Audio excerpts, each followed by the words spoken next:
Pokoknya virusnya mati dulu. Ya hati-hati Illuminati. Chip.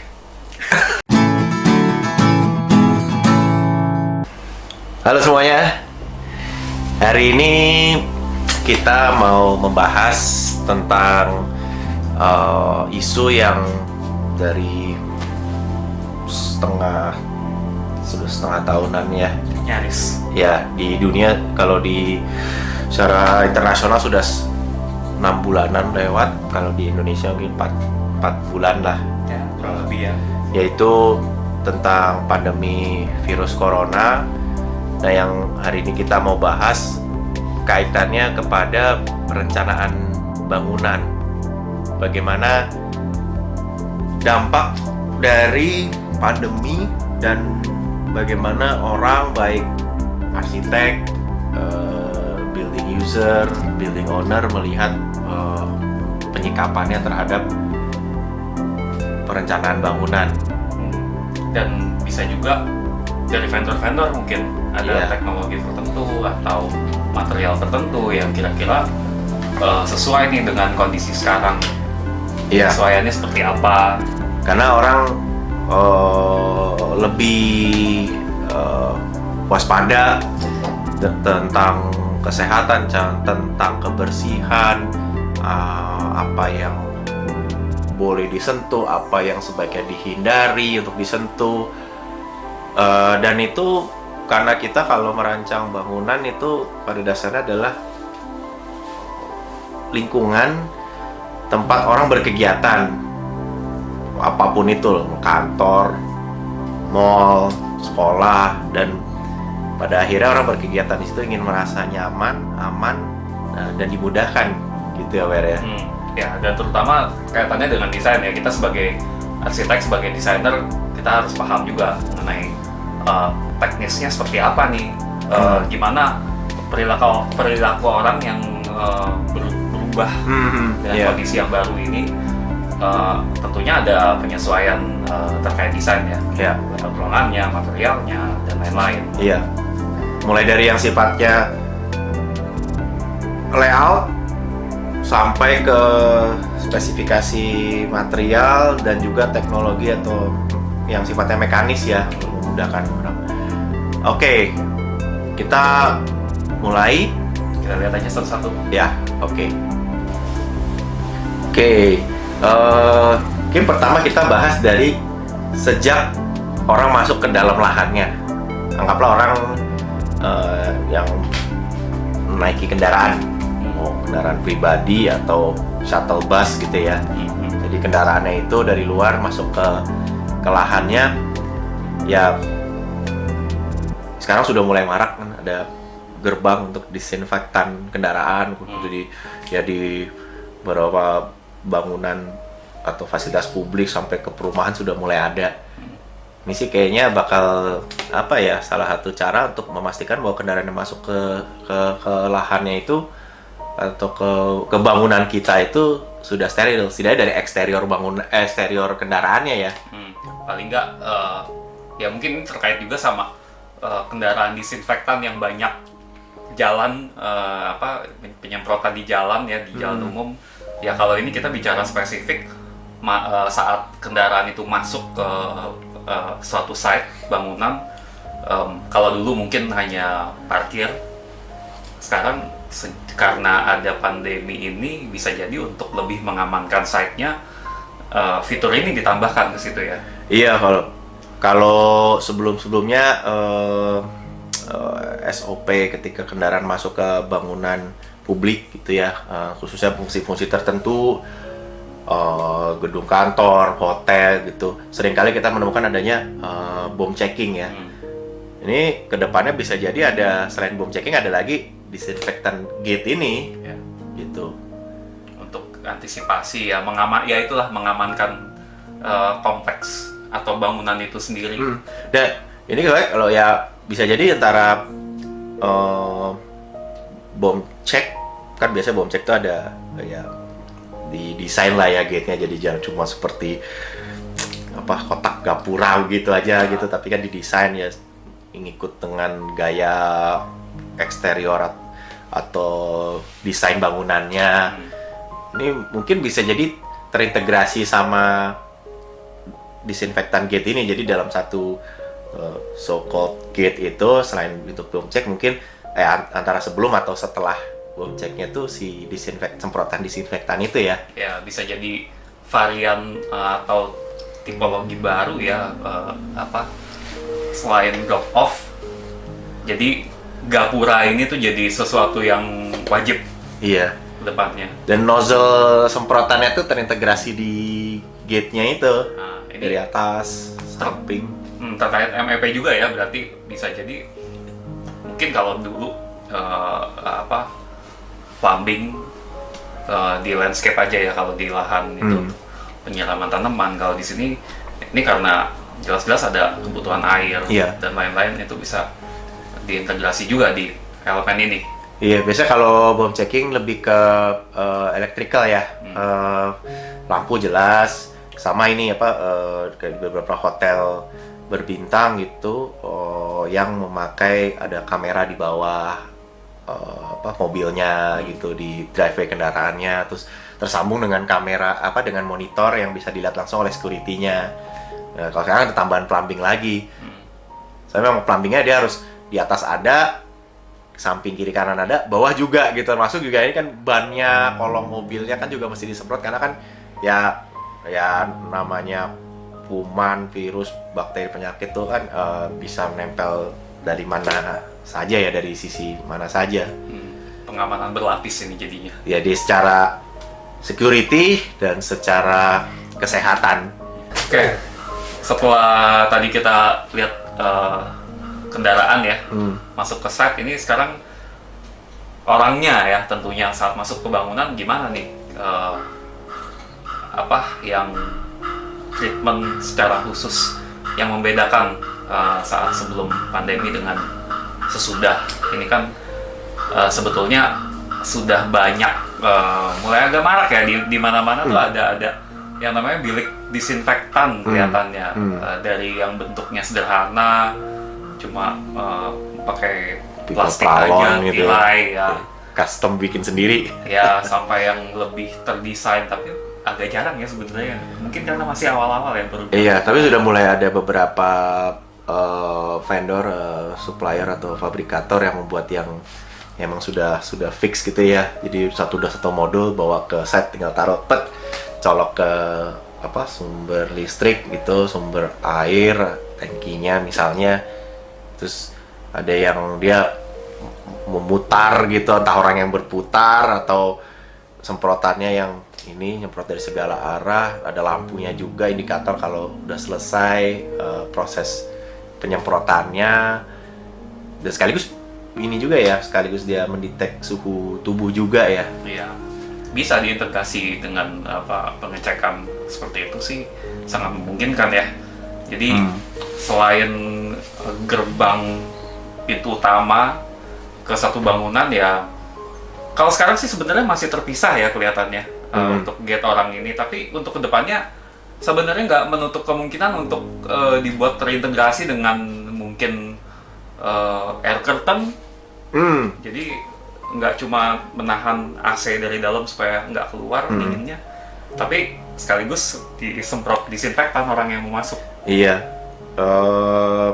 ya ini juga dari modelnya bisa macam-macam ya. Ini lebih ke desain dari bootnya gitu ya, supaya saya lagi nggak cuma gapura begitu aja, tapi didesain yang ketika ditaruh di teras gitu atau di lobi itu kelihatan oke lah gitu secara desain.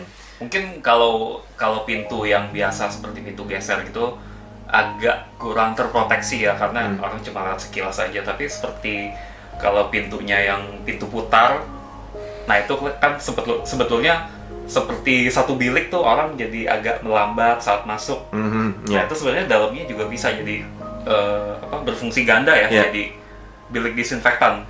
Iya. Dan ini ya sama seperti gate untuk kendaraan ya, kalau di gedung-gedung, mall, hotel gitu kan, sebelumnya hanya security check ya, sekarang jadi ada disinfektan gate ini. Ya, dan teknologinya juga kan nggak harus yang sangat high tech ya. Misalnya seperti tadi yang pintu putar itu kan hanya dengan memperlambat orang, laju orang masuk, dengan memperlama dia ada di dalam situ sambil sambil diproses lah untuk disinfektannya ke siapapun yang masuk.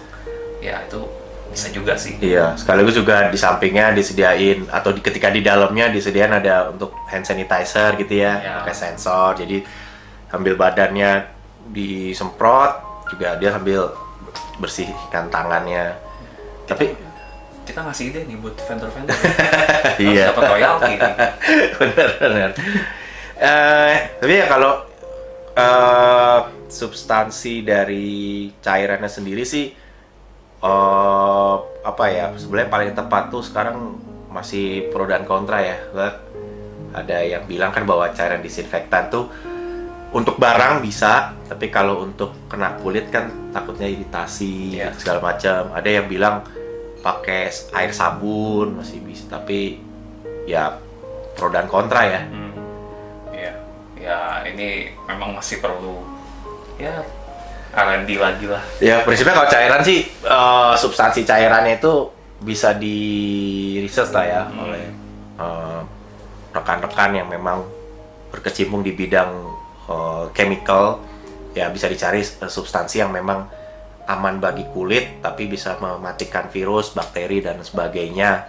Kalau kemarin sampai per hari ini mungkin ya ada yang pakai disinfektan, ada yang pakai sabun, mungkin yang penting pokoknya yang ini dulu deh, dianggap efektif dulu deh ya, terlepas dari konsekuensi. Pokoknya virusnya mati dulu. Nah, dari luar orang masuk ke dalam, orang sudah berada di dalam bangunan. Berikutnya ketika dia mau masuk ke satu persatu ruangan, yang berikutnya dia temukan adalah pintu gitu. Nah, biasanya kita mengenal ya membuka pintu pasti pakai handle. Ada ya kalau misalnya pintu apa yang tidak handle yang harus diputar dulu misalnya tinggal didorong. Sekarang orang banyak dorongnya pakai siku lah, pakai kaki. Cuma ya pakai kaki pun itu kan juga sebenarnya tidak didesain demikian. Dan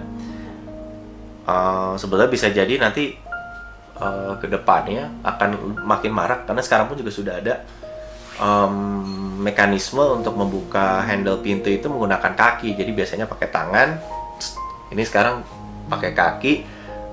Ada yang dia diinjak dulu gitu ya. Ada juga yang kalau cuma tinggal dorong atau tarik itu dia tinggal neken si platnya yang di bawah pintu itu kemudian ditarik atau didorong gitu. Mungkin kalau sebelumnya istilahnya push plate, pintu yang nggak ada handle-nya itu, kalau sekarang mungkin kayak kick plate jadinya ya, kita pakai kaki ya, didorong gitu. Terutama ini untuk ini sih bangunan-bangunan yang kalau bangunan komersial kan seperti mall itu besar, mereka berani untuk investasi lebih banyak untuk pintu otomatis ya. Kalau bangunannya lebih sederhana, otomatis budgetnya nggak akan sebesar itu. Tentunya dengan tidak adanya pintu otomatis harus secara manual buka pintu. Nah ini salah satu solusi yang bisa jadi akan marak di depan ya, ke depannya nanti. Iya, kalau misalnya nggak pakai ada cara begini, pintu biasa didorong pakai sepatu kan ya kotor apa rusak gitu ya. Tapi kalau ini kan memang dirancang begitu, bahkan dia di platnya tuh ada gerigi kan, jadi supaya ngegrip ya. Supaya kalau pintunya cuma HPL atau cat duko ditendang-tendang terus ya lama-lama rusak juga bawahnya ya. Iya. Makanya jadi penting desain ini untuk durability si pintunya sendiri. Iya. Oke. Masih seputar pintu ya. Sini kalau pintu sih sebetulnya bukan teknologi yang baru ya. Pintu otomatis itu udah banyak banget. Pakai sensor ya. Betul, tapi ke depannya mungkin akan jadi lebih banyak lagi dipakai, terutama untuk bangunan publik ya, karena orang-orang makin takut pegang sembarangan. Ya akan lebih banyak berkembang dan bisa jadi lebih lebih murah mungkin harganya ya. Ya. Karena makin banyak yang produksi, ya, otomatis. Dan variannya juga mungkin selama ini kita tahu pintu otomatis sliding, atau revolving. Ya, walaupun nggak umum, swing juga ada ya sebenarnya. Iya. Ada yang memang dia otomatis karena dia letaknya di atas pintunya, ya setiap objek yang berada di depannya itu otomatis langsung terbaca, pintunya ngebuka. Makanya kadang dalam situasi tertentu sebenarnya orang tidak ingin pintu yang buka, tapi karena ada orang atau anak-anak lewat depannya gitu, jadi dia ngebuka. Ada juga yang dia pakai ini ya, semacam box sensor kecil di samping pintunya, jadi orang yang mau buka pintunya ayunkan tangannya di depan sensor tuh baru pintu yang ngebuka. Ya lagi-lagi itu ada yang modelnya sliding, ada yang swing gitu. Jadi kalau ini lebih mengurangi pintu membuka yang tidak dikehendaki gitu. Ya apalagi kalau jangan sampai kucing liar lewat kebuka. Iya itu. Tikus lewat terbuka. Iya. Ini juga dari ya berbagai sistem membuka pintu dan berbagai ukuran yang bisa nih. Jadi ya pada prinsipnya pintu bisa tetap ada dengan cara untuk membukanya itu dengan cara otomatis atau cara manual. Orang bisa tetap berkegiatan dan membuka pintu, pindah dari satu ruangan ke ruangan lainnya ya dengan tetap merasa aman. Karena biar gimana pun juga untuk kasus-kasus tertentu peran pintu itu tidak tergantikan sih ya. Ya. Walaupun misalnya toilet sudah ada sistem vestibul yang nggak ada pintu, tapi untuk ruang-ruang lain ya tetap diperlukan. Iya pasti ada. Karena juga ada beberapa ruangan yang memang dia seperti misalnya untuk soundproof gitu ya. Ya dia pintu tuh menjadi salah satu elemen yang mendukung itu, misalkan dengan pemberian ada mohair di sekeliling daun pintunya gitu kan. Ya termasuk ya tadi ya yang paling mendasar adalah pembatasan ruang satu dengan ruang lainnya gitu, public private gitu ya, yang melalui pintu. Privasi baik secara ruang maupun secara visual.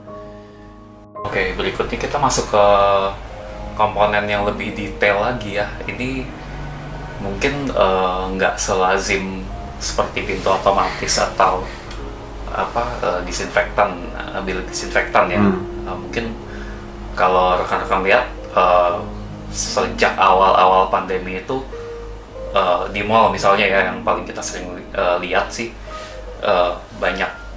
sering kali yang sebelumnya nggak ada orang yang standby di eskalator, tiba-tiba jadi ada yang selalu standby pakai lap pembersih, dia diam di ujung belt ya, railing eskalatornya jalan sendiri. Jadi dia diam aja di situ ngelapi bersih. Nah ini ternyata ada juga inovasi ya, bisa dibilang inovasi untuk mempermudah sterilisasi handle ya, terutama eskalator kan ya otomatis hampir pasti orang tuh baik refleks atau enggak dia bersentuhan dengan handle-nya. Ya ini tentunya berpotensi untuk jadi media penularan ya. Nah ini ada beberapa item yang ya dari desainnya dari yang ringkas yang cuma cukup dijepit aja, atau bahkan ada yang agak besar ditaruh di ujung eskalator, jadi seperti kayak bagian dari eskalatornya sendiri yang ditambahkan di situ. Ya bentuknya juga bervariasi. Ini tergantung juga, ada yang mulai dari yang paling mungkin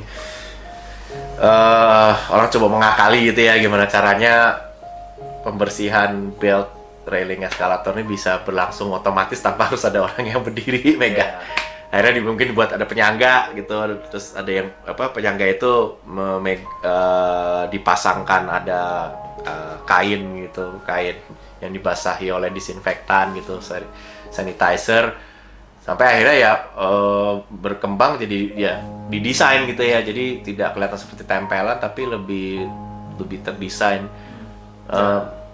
Dan nggak cuma ini ya, cairan sanitizer ya, ada juga memang untuk sterilisasi ini kan ada beberapa versi, ada yang merasa pakai UV saja udah cukup.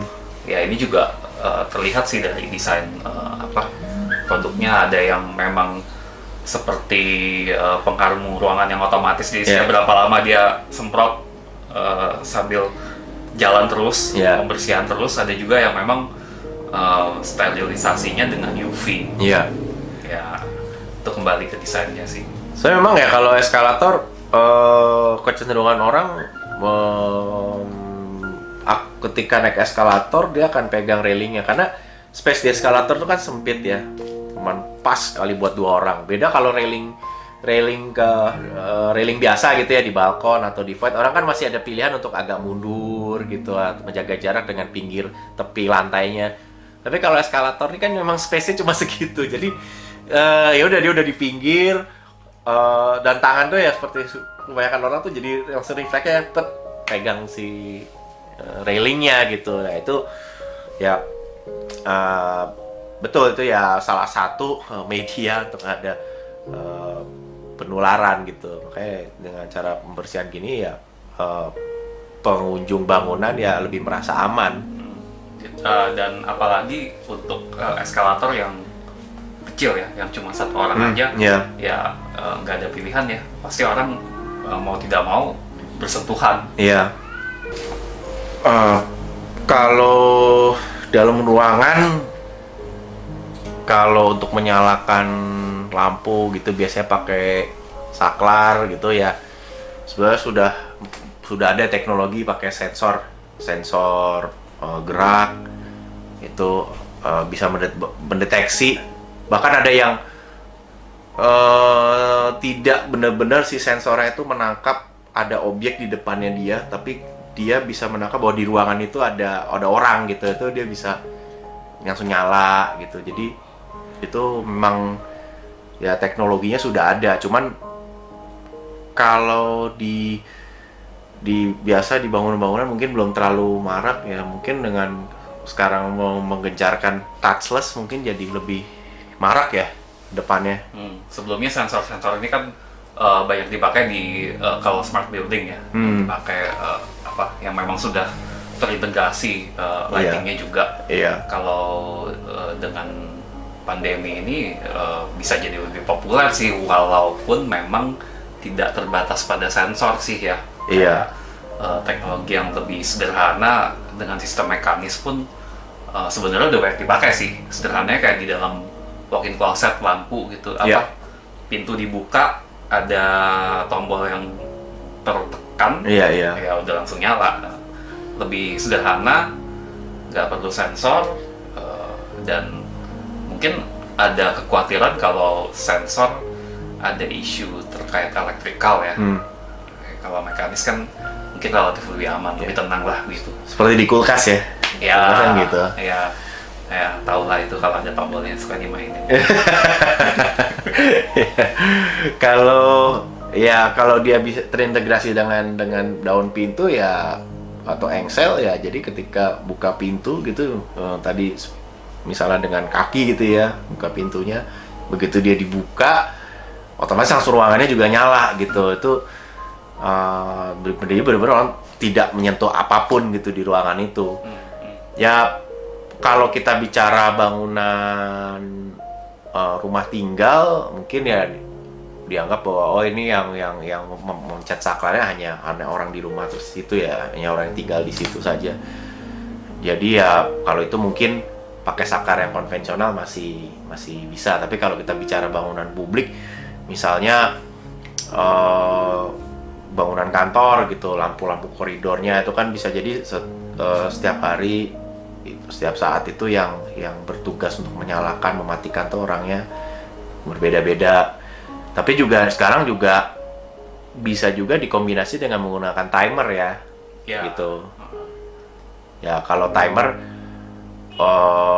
idealnya sih dikasih ada overlap atau tambahan, bukan overlap ya, istilahnya tambahan waktu 1 jam lah atau 1,5 jam, karena kan kadang karena matahari itu kadang di belahan bumi sebelah utara, kadang di belahan bumi sebelah selatan, kadang malah kita ada bulan-bulan tertentu yang malam tuh datangnya lebih cepat gitu ya, jam-jam 5:30 tuh udah agak gelap, kadang ada yang udah jam 6:04 masih agak terang. Ya, untuk mengantisipasi itulah. Iya, ya kecuali kalau timernya bisa disetting juga berdasarkan kalender ya gitu. Itu harusnya sih bisa sih, teknologinya sih bisa gitu. Karena pada dasarnya kan hal-hal seperti ini ya IT related juga ya. Jadi kan bisa disetting dengan kalendernya.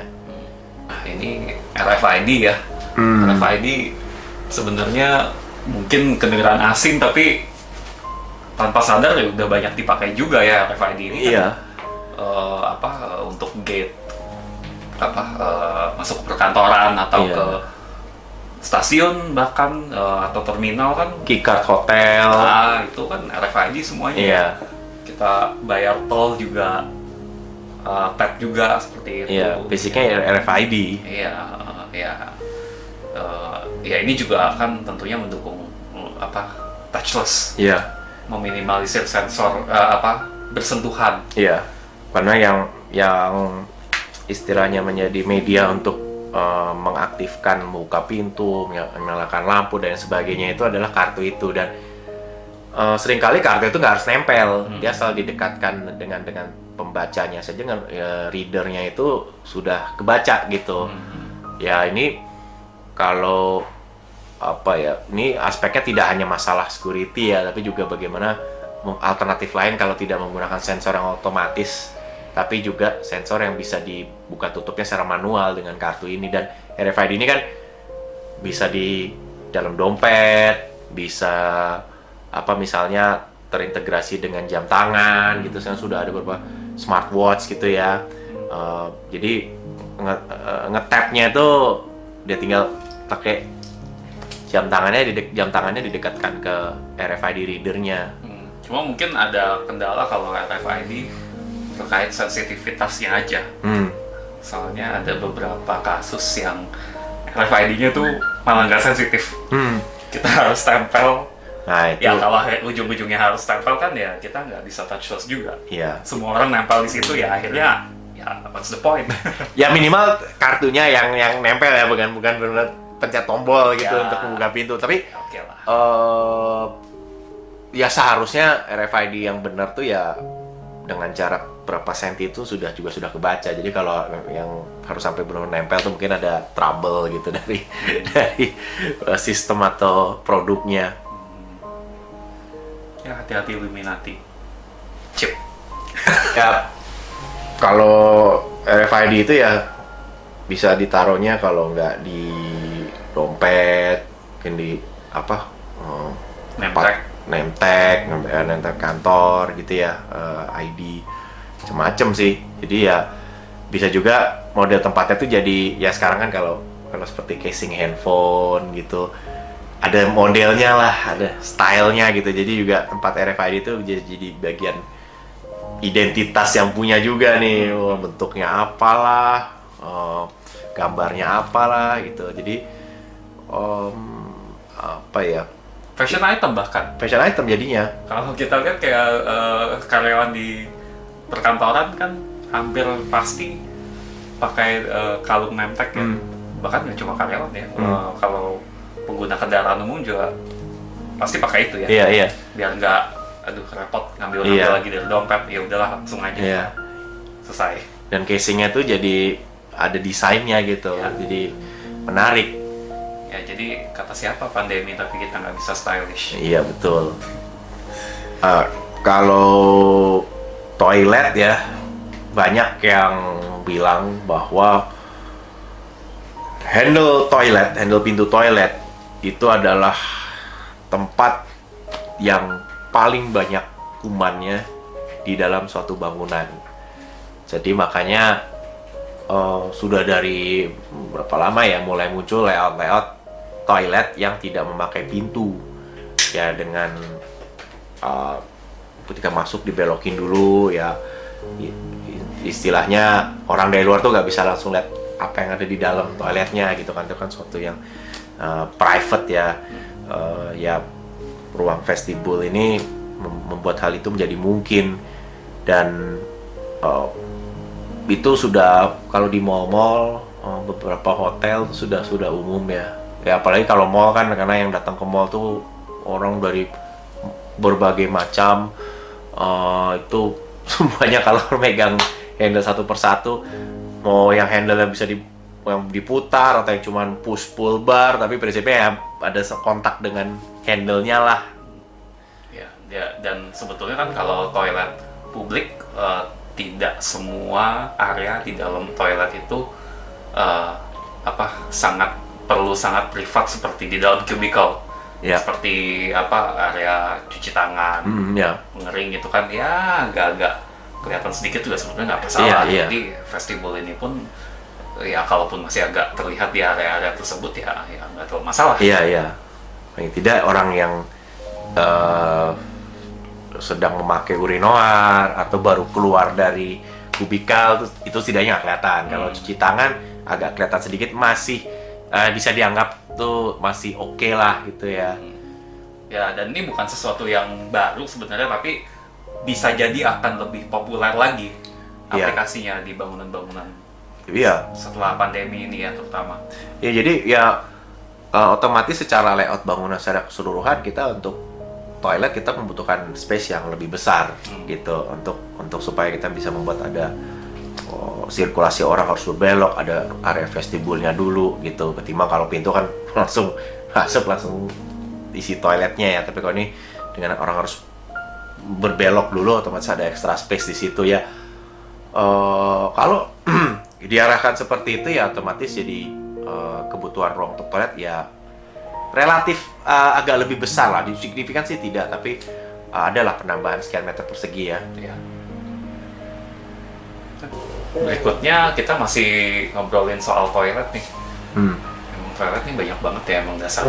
Isinya kuman ya. Jadi banyak yang perlu dicarikan inovasinya kelihatannya. Jadi kalau sebelumnya banyak bersentuhan dengan tangan, kita flushing urinal yang awalnya pakai tangan, mungkin udah mulai banyak kan sensor juga. Terus untuk flushing toilet mungkin ya ada beberapa otomatis sih, tapi masih banyak juga yang manual. Untuk cuci tangan juga, cuma belakangan ini yang kelihatannya agak mulai banyak sistem flushing dengan kaki ya. Iya. Jadi semakin diminimalisir lagi kontak tangan dengan apapun yang ada di toilet. Ya ini dengan kaki. Foot flush ya mungkin sebutnya ya. Foot flush ya. Ya pada dasarnya sih sama aja, cuma bedanya keran atau tombol apapun yang tadinya ada di level yang mudah dijangkau tangan dipindahin ke bawah. Iya. Udah gitu aja sih sebenarnya. Flush, terus ada untuk buka water tap gitu ya, keran air, faucetnya itu juga pakai ini juga diinjak. Lo kalau di beberapa negara itu sudah punya kebiasaan kalau di toilet umum itu mereka untuk flushnya itu memakai ini foot flush ini. Ya memang ada teknologi sensor, tapi mungkin kembali lagi ya, kalau yang sifatnya mekanis dirasa lebih durable gitu ya. Jadi kenapa, apalagi kalau toilet umum gitu ya, tempat umum kan usernya macam-macam, jadi kalau mengandalkan mekanis itu dirasa memang lebih durable jadinya. Ya kalau di Indonesia mungkin lebih marak yang memakai sensor ya, tapi itu pun hanya di seperti mall, hotel. Tapi selain dari itu kebanyakan masih flush biasa. Nah mungkin ini bisa jadi tren baru nih. Nah ini dari supplier sanitary wares nih bisa melihat peluang ini. Betul. Apalagi terkait pandemi kan pengadaan elemen-elemen untuk sanitasi ini bisa dikatakan agak darurat ya kalau semua tempat cuci tangan dipakaikan sensor bisa berapa banyak yang harus dialokasikan dananya. Sementara kalau mekanis ini kan ya relatif lebih bisa hemat biaya ya. Ya. Nah, kalau di toilet itu salah satu cara buat supaya meminimalisir sentuhan orang ke saniter yang ada ya paling mudah pakai sensor ya. Yang mulai dari wastafel, urinoir, kloset, itu sih udah umum ya kalau sekarang ya. Cuman mungkin perannya akan menjadi lebih signifikan lagi, dan mungkin beberapa gedung yang saat ini belum memakai sensor mungkin ya akan menjadi sensor karena akan menjadi perhatian bagi user atau tamu gedungnya ya. Sebenarnya kalau dalam masa pandemi atau bahkan sesudahnya mungkin bisa dipertimbangkan dibakukan ya jadi sesuatu yang direkomendasikan atau bahkan diwajibkan. Iya, jadi apa ya seperti ya antara peraturan teknis bangunan gedung yang ya dalam tanda kutip gitu melebur dengan peraturan terkait kesehatan, protokol kesehatan, ya jadinya ya standar-standar seperti ini harus dipenuhi. Biasanya kalau yang sudah ada bagaimana jalur evakuasi kebakaran gitu misalnya, kalau ini bisa jadi standar baru gitu, karena untuk supaya bangunan itu bisa memberikan andil untuk menjaga kesehatan bagi penggunanya. Bukan cuma keselamatan ya, kalau sebelum-sebelumnya mungkin sangat ditekankan faktor keselamatan. Kesehatan tuh seperti ya sekunder lah ya, tapi sejak pandemi bisa jadi itu naik malah prioritasnya. Iya, ada beberapa kalau di toilet sih sebagian besar hampir semuanya sih sudah pakai sensor ya. Cuma bedanya mungkin kalau sebelumnya preferensi, sekarang jadi wajib ya. Iya. Ya kayak hand dryer, paling jet washer gitu ya, mungkin masih banyak yang manual ya. Eco washer atau jet washer gitu masih tangan harus menyentuh fixture-nya, tapi sebenarnya bisa juga dibuat pakai sensor juga. Iya, udah umum juga sih di Jepang gitu pakai. Tempat sabun gitu sekarang juga sebetulnya juga dengan dispenser tisu pun juga kalau yang sekali tarik satu lembar tuh juga meminimalisir kontak gitu ya. Ini ada metode untuk biasa kan kalau untuk pintu-pintu yang yang dikunci gitu ya. Ya selain menggunakan kunci, dalam perkembangannya kan menggunakan pin gitu ya, pencet tombol kode pinnya berapa, terus kemudian menggunakan kartu. Tapi kartu pun kan kita harus memegang kartunya. Kan kartu itu kan bisa jadi kita taruh di mana segala macam, apalagi kalau kartunya tidak sengaja menyentuh bidang permukaan. Nah, kalau misalnya dengan sistem pengenalan wajah face recognition itu ya orang tinggal berdiri aja di depan kameranya, di scan, kemudian bila datanya sesuai pintunya akan membuka. Dan udah banyak diaplikasikan sih sebenarnya di gedung-gedung yang baru. Iya. Kan kalau sebelumnya mungkin sistem RFID kita daftar di resepsionis, masih harus catat nama, tinggalin KTP, dikasih kartu RFID, di scan untuk lewat gate.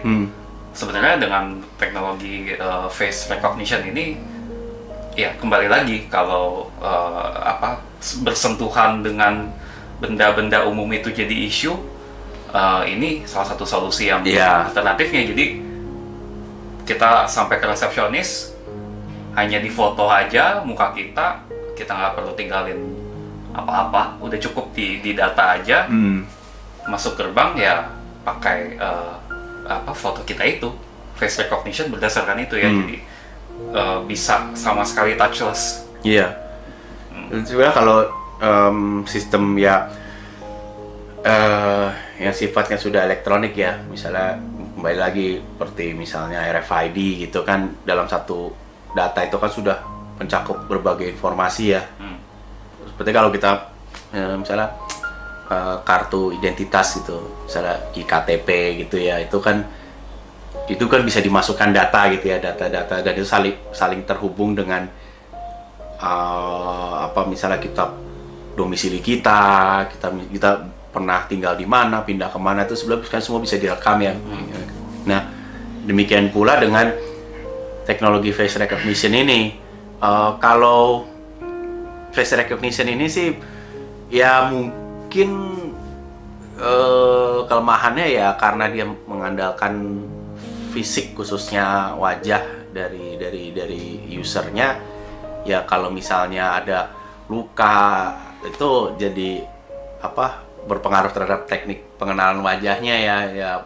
Terus misalnya ada operasi plastik itu jadi wajahnya berubah gitu, jadinya tidak sesuai dengan input data ya, apakah harus diupdate atau bagaimana gitu ya. Ya ada perlu inilah transisi pada saat tersebut.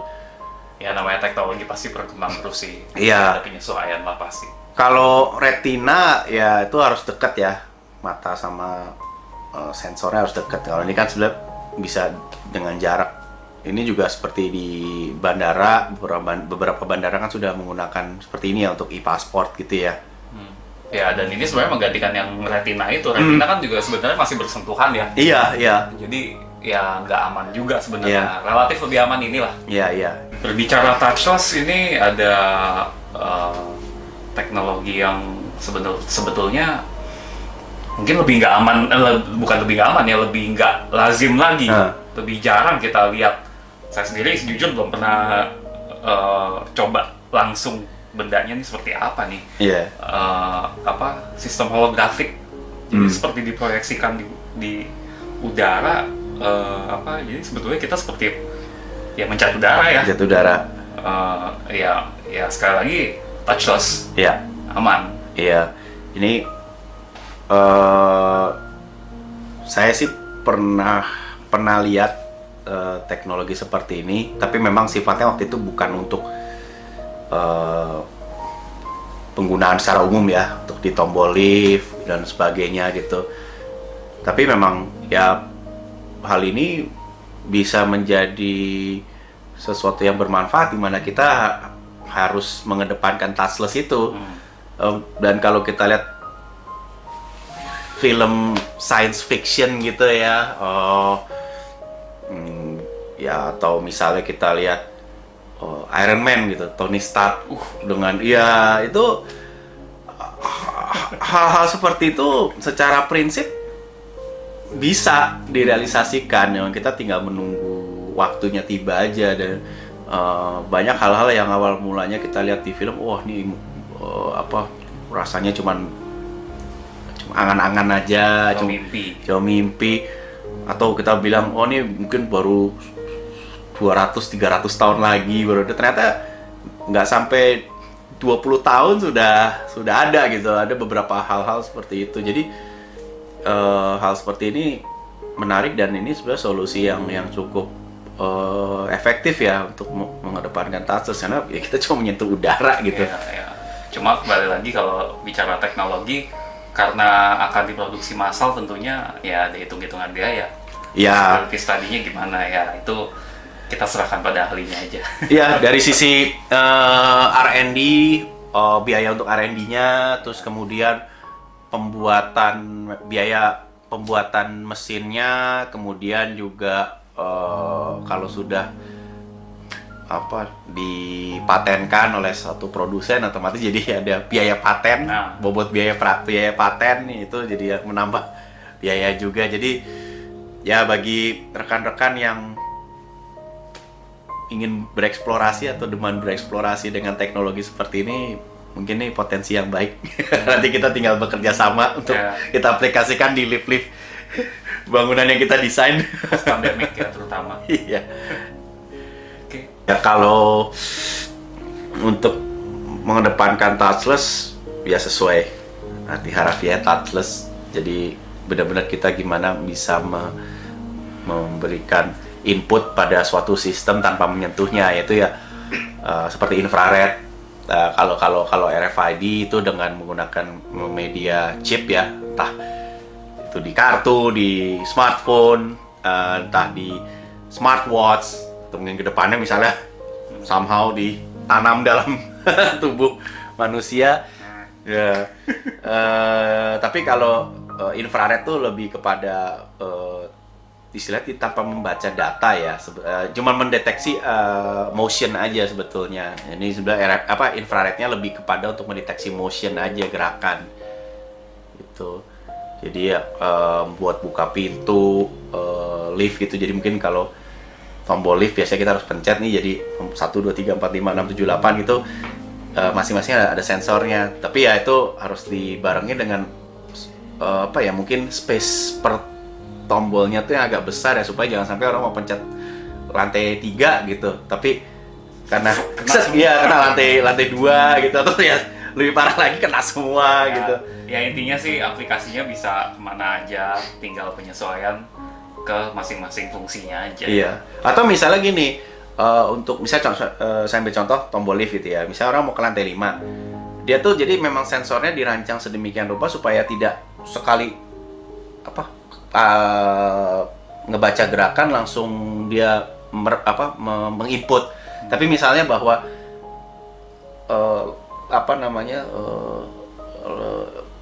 tampilan atau kaca permukaan yang mengeluarkan infrared itu harus tertutup misalnya selama 2 detik misalnya. Gitu. Jadi nggak secepat itu bisa langsung dia ngebaca input kita.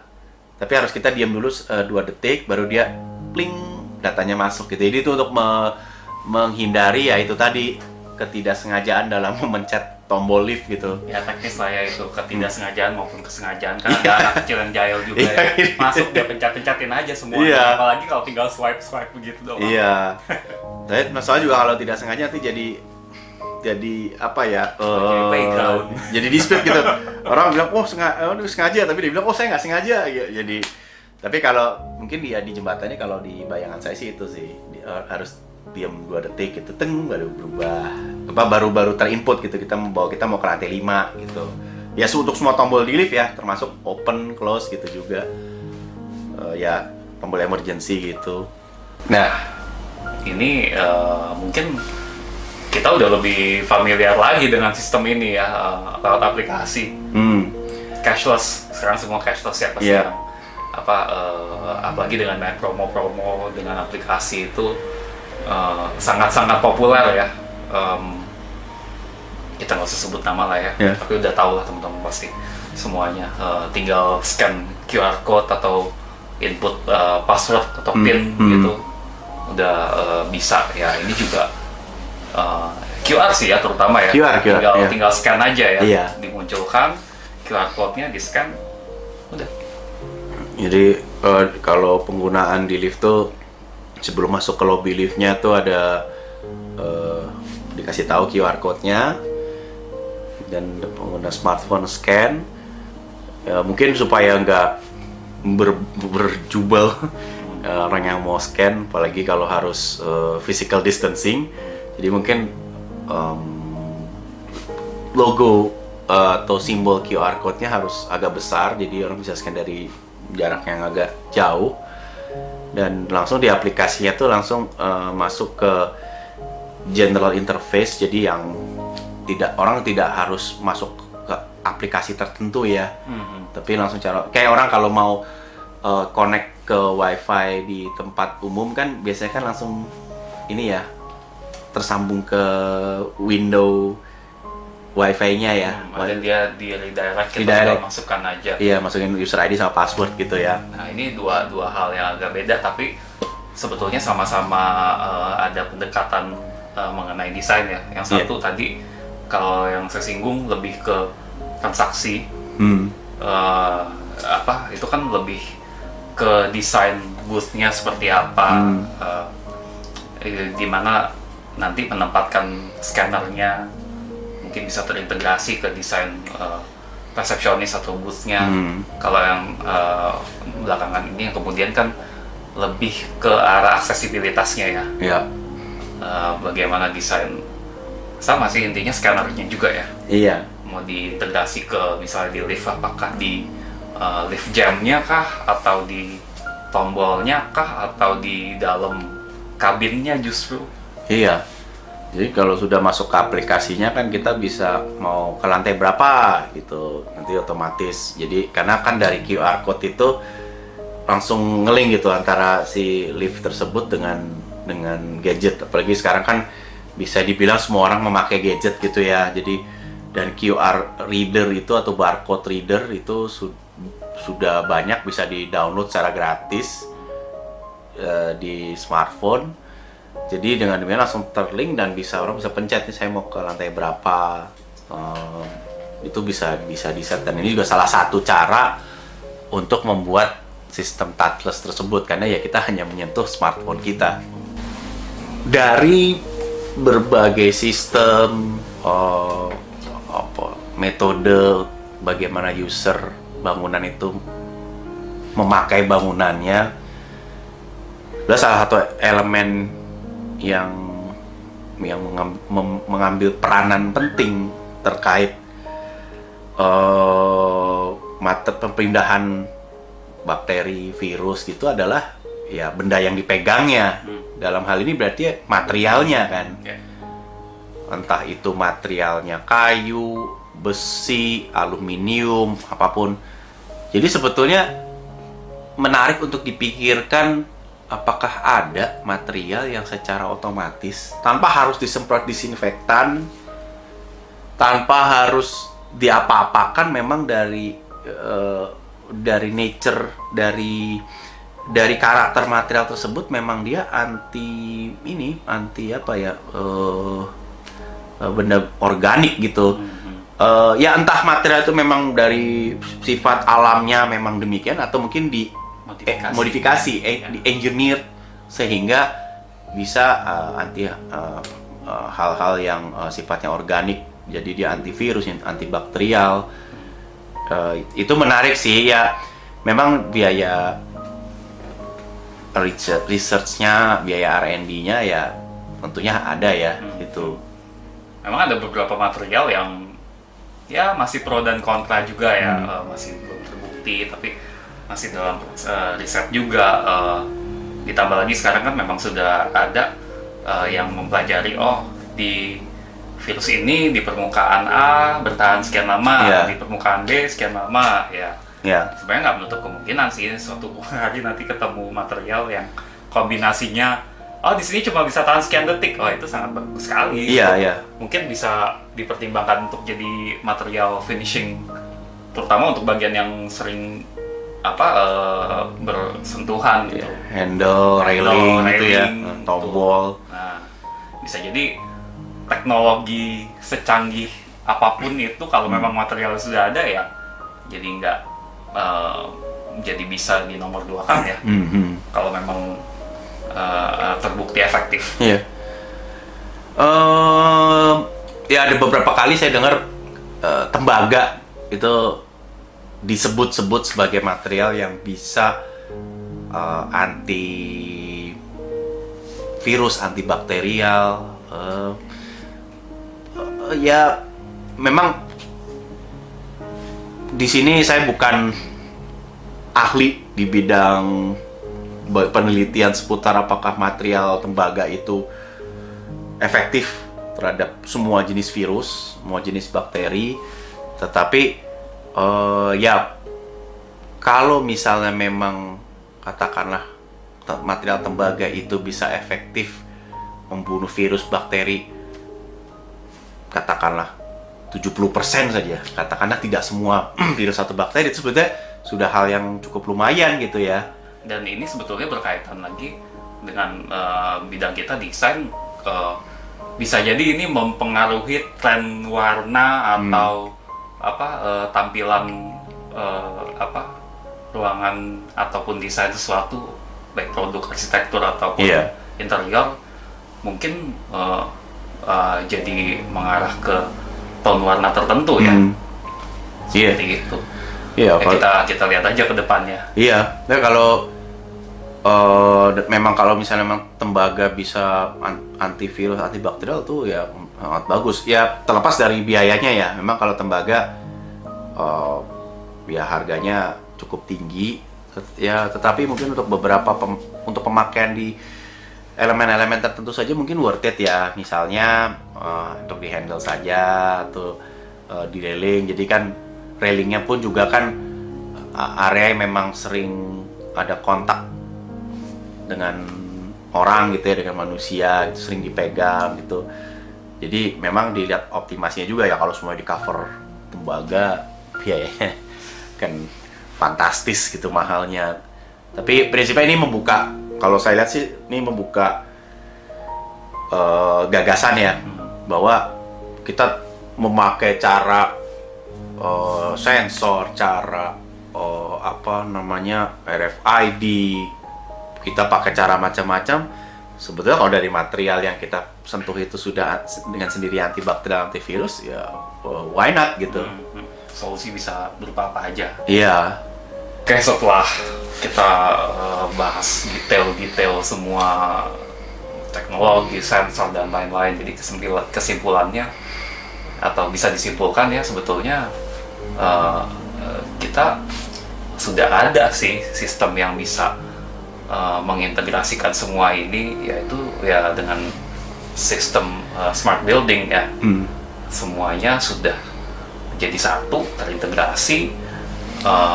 Yang awalnya mungkin hanya untuk alasan green, efisiensi energi, bisa ditambahkan lagi untuk faktor kesehatan, ditambahkan nilai plusnya ke sistem ini. Iya, semuanya jadi serba otomatis.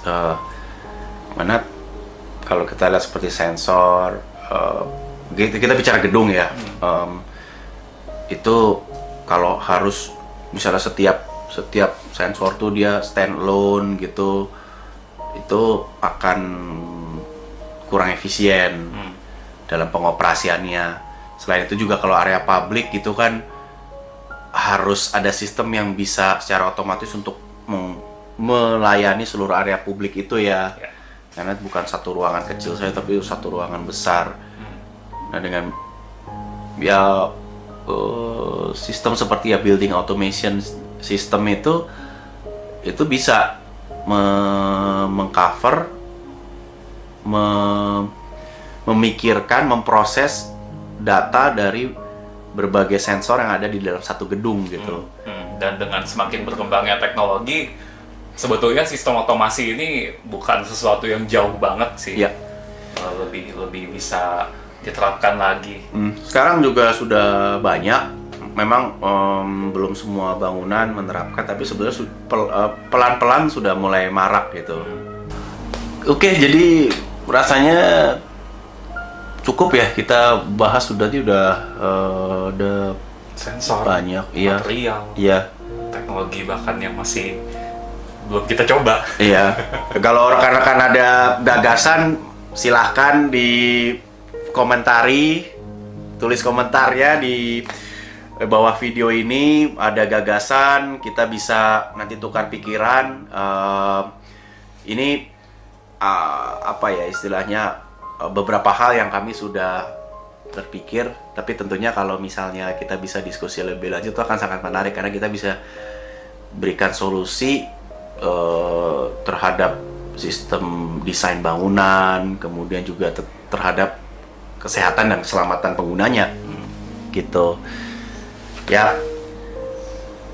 Mungkin sementara dari kita udah cukup ya gitu ya. Jadi ya kayak lagi ya, silahkan bagi rekan-rekan yang ingin membahas lebih lanjut, silahkan komentari di komen box di bawah, dan jangan lupa subscribe juga channel kami. Thank you.